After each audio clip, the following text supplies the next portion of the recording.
Okay, let's recap a bit, shall we?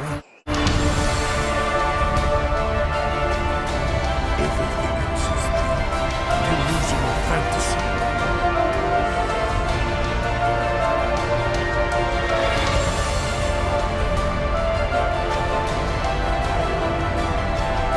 Some things are forgotten for a reason!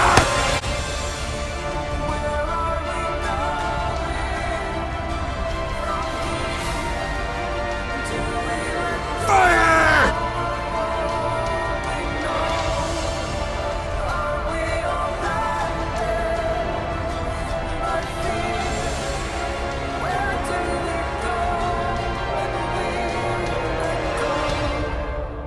I feel I'm falling from here.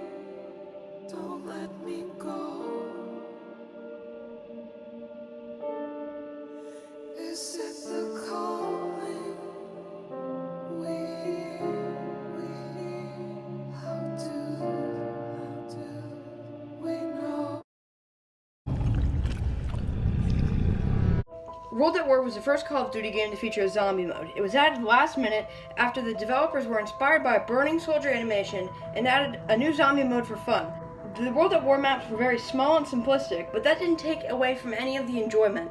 Nocturne Toten is the first Call of Duty Zombies map and was released on World at War. It was a straight copy of an area of a multiplayer map called Airfield, except someone left the fog machine on. The map is really small and easy to get into because of all its camping spots. This is a great way to show someone the ropes of the Call of Duty Zombie mode.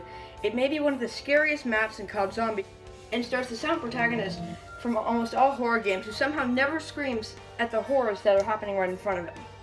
Verrückt is the second Zombies map and is set in an insane asylum. The main gimmick of the map is the fact that two players spawn on different sides of the map and meet up after opening all the doors in the map. It also has a really creepy atmosphere and introduces perks, which are kind of like power-ups. The power and electric traps. The map also features sprinters, who run at you at 1,000,000 miles a second in an already crowded map. You play as American Marines who are in a German asylum for reasons, and each character now has their own voice clips. That's awesome, let's take a listen. Low on ammo! You mind not bleeding on me? Stupid, undead bastard! Die, you son of a bitch! I thought I was dead meat! Those bastards nearly had me! The map is so crowded it makes the bus feel like a gymnasium. The map features a cool water effect and also has flushable toilet technology. Back in 2009, Treyarch were deciding what to do for the next Zombies DLC. After hours of thinking and proposing ideas, one guy gets up and says, "Alright, hear me out. What if for the next Zombies map, it's in a Japanese swamp?" The other guy says, "Okay, sounds good." And then we add dogs. I'm liking it so far. And then the dogs are on fire. And the boss gets up and is like, "Someone give this man a raise." And Shinonuma was born. Okay, that's probably not how, but that's how I hope it was created. Shinonuma introduces a brand new wonder weapon, the digging mechanic, Easter egg radios, and more. But a lot is taken away from the map because of the setting. It's set in Japan, and it's just not fun to play in the map set in a swamp, no matter how good the gameplay is. You start the map in a small facility where your characters find a man hanging in the Japanese suicide swamp. The map doesn't have a lot of easy training spots, and the mud is the worst. Shinonuma introduces 4 new characters that we see in almost all the maps of Black Ops 1 and the next map, Doris. The characters are Nikolai Volensky, a drunk Russian soldier, Takio Misaki, a Japanese soldier who's very invested in the Japanese Empire and being an honorable person, Tank Dempsey, an American soldier we first saw in Verrückt who loves shooting guns and killing zombies, and Edward Richtofen, a German scientist who helped produce the zombies that have turned on him. Richtofen is the mastermind of the plan that all fell apart, and a genius turned insane from his constant proximity to Element 115. Element 115 is a special moon rock that can turn humans into zombies and power things like generators. Prolonged exposure to the element can make you lose your memory and even go insane like Edward Richtofen. Doris was the final World at War Zombies map, and it felt like the culmination of all the elements from the previous maps. The map features lots of camping spots, including the infamous catwalk strategy, but had little to no good training spots. It was the map's pioneer the COD Zombies map layout, with side quests including the Pack-a-Punch and Easter egg quest.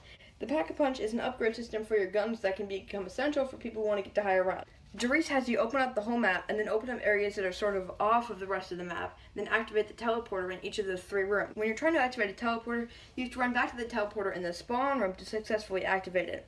Alright, Treyarch, first you introduce flaming teleporting dogs, but now you're going to expect me to look past a wind-up monkey that attracts all the zombies for some reason and then explodes, alright, fine, go on. But I swear to God, if you try to sneak the most jump the gun thing ever, like, I don't know, dragons and giant robots past me, I'm gonna quit playing. Derice has lots of tight spots that we did cheap this, but it's probably the best World at War Zombies map. But can we talk for a second about how terrible the layout of this map is in a practical sense? First of all, the teleporters are on completely different sides of the map.